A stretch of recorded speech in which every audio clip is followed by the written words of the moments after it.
Depuis 2011, la Côte d'Ivoire semble servir de relais aux opérations obscures de puissances étrangères. Du Burkina Faso au Bénin, et aujourd'hui au Togo, les soupçons d'implication ivoirienne dans des déstabilisations se multiplient. Mais derrière ces manœuvres, une vérité s'impose, notre pays n'agit plus pour lui-même, mais pour d'autres. Jusqu'à quand la Côte d'Ivoire acceptera-t-elle d'être le bras armé de la France-Afrique ? Depuis l'arrivée d'Alassane Ouattara au pouvoir en 2011, notre pays, la Côte d'Ivoire, n'a cessé de se transformer en un instrument docile au service d'intérêts étrangers.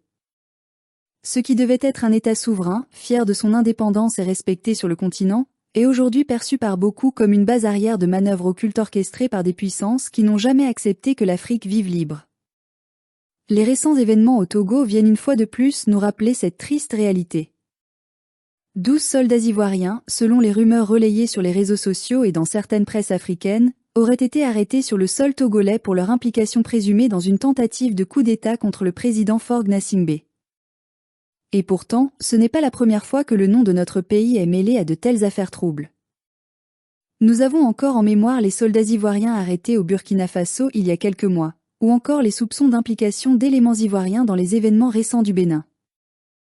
À chaque fois, la même ligne se dessine, des opérations menées dans le secret, toujours dans des pays africains considérés comme hostiles à la politique française ou proches du bloc souverainiste incarné aujourd'hui par l'AES. Mais posons-nous la question avec lucidité, qui donne ces ordres ?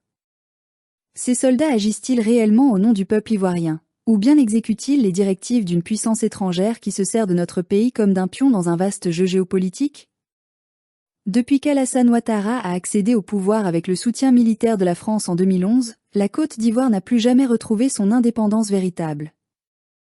Elle est devenue, qu'on le veuille ou non, un poste avancé des intérêts occidentaux en Afrique de l'Ouest, une plateforme militaire, économique et politique destinée à contenir la montée du panafricanisme et des mouvements de libération nationale dans la région.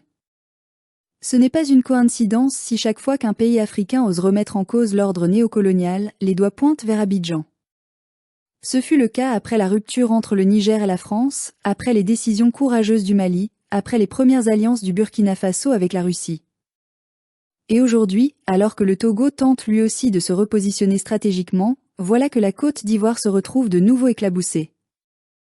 Notre armée, censée défendre notre territoire et notre peuple, semble désormais servir d'outil pour exécuter des missions qui ne profitent ni à notre sécurité ni à notre souveraineté.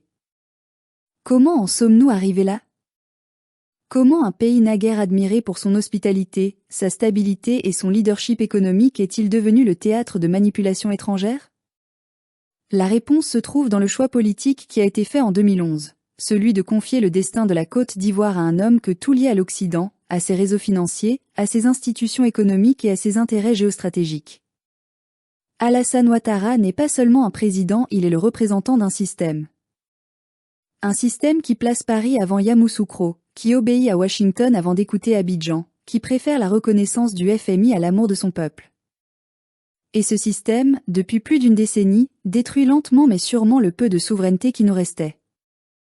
Nos bases militaires accueillent encore des forces étrangères sous prétexte de coopération sécuritaire. Nos institutions économiques obéissent aux injonctions des bailleurs de fonds extérieurs. Nos décisions diplomatiques sont calquées sur les desiderata des chancelleries occidentales. Et maintenant, si l'on en croit ces révélations, nos soldats eux-mêmes sont utilisés pour servir les desseins obscurs de ceux qui ont fait de l'Afrique leur terrain de jeu. Mais jusqu'à quand allons-nous tolérer cela ? Jusqu'à quand accepterons-nous que le sang de nos fils soit versé pour défendre les intérêts d'autres nations ? Jusqu'à quand continuerons-nous à fermer les yeux sur le fait que notre pays sert à déstabiliser d'autres pays africains, pendant que nos propres citoyens souffrent de la misère, du chômage et de la peur ? Ce n'est pas la première fois que la France se sert d'un pays africain pour en attaquer un autre. Ce fut le cas durant la guerre froide, ce fut le cas lors des rébellions orchestrées au Libéria, en Sierra Leone ou au Tchad. Ce fut encore le cas lors de la crise ivoirienne de 2002, où la main étrangère n'était plus un secret pour personne. L'histoire se répète, mais cette fois avec des visages nouveaux, des méthodes plus subtiles, des complicités plus enracinées. Le drame, c'est que pendant que nos dirigeants se prêtent à ce jeu dangereux, l'Afrique se déchire. Au lieu d'unir nos forces pour construire, nous nous battons entre frères. Au lieu d'échanger nos richesses, nous échangeons nos balles.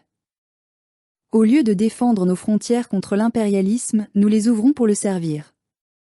Et pendant ce temps, ceux qui tirent les ficelles, bien assis à Paris, à Londres ou à Washington, se frottent les mains. La vérité est crue, la Côte d'Ivoire, sous le régime Ouattara, est devenue le bras armé de la France-Afrique. Ce n'est pas le peuple ivoirien qui est responsable, c'est le pouvoir.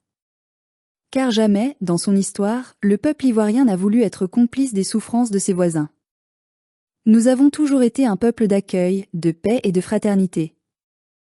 Nous savons ce que c'est que de souffrir de la guerre, de perdre ses enfants, de voir son pays divisé.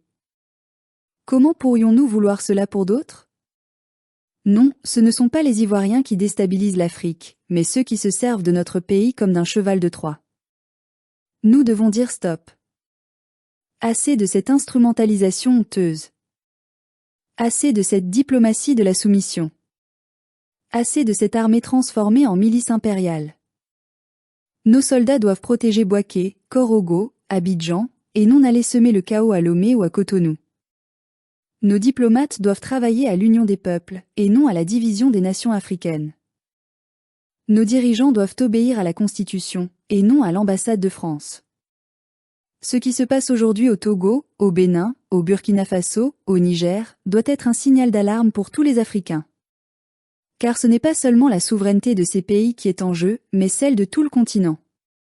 Si nous laissons une poignée de dirigeants, manipulés par des puissances étrangères, utiliser nos armées contre nos frères, alors nous aurons perdu bien plus que notre indépendance, nous aurons perdu notre âme. Mais tout n'est pas perdu. Il y a encore dans ce pays des hommes et des femmes debout, conscients, lucides, prêts à se battre pour la vérité. Des voix comme celle de Pulchéry Ballet, des patriotes, des journalistes courageux, des jeunes éveillés. Ils refusent que la Côte d'Ivoire continue d'être un instrument du néocolonialisme. Ils rappellent avec dignité que la vraie puissance d'un pays ne réside pas dans les armes, mais dans la justice et la souveraineté. Nous devons leur emboîter le pas. Nous devons retrouver le courage de dire non. Non à la France, non à la manipulation, non à la trahison. Nous devons tendre la main à nos frères du Sahel, de l'AES, du Golfe de Guinée.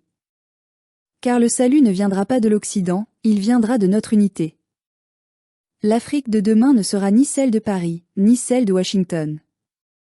Elle sera celle de ses peuples. Et ce jour-là, la Côte d'Ivoire retrouvera son honneur, non pas comme un instrument des puissants, mais comme une lumière pour les nations libres.